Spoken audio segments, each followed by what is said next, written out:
buradan üzümü tuturam.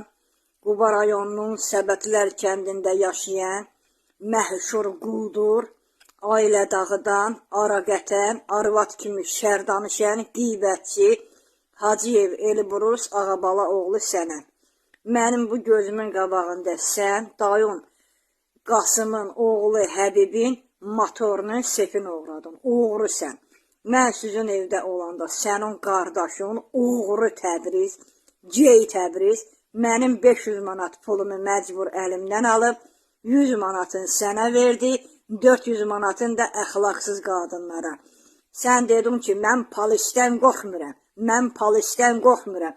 Ya mənim 500 manat pulumu yığın göndərin, ya da bizimlə sən verilişinə gəlib çıxıb, səni də, o gey qardaşın Təbrizi də ora gətirəcəm. Yaxşısı budur, canın çıxsın, get kredit gör, mənim 500 manat pulumu ver.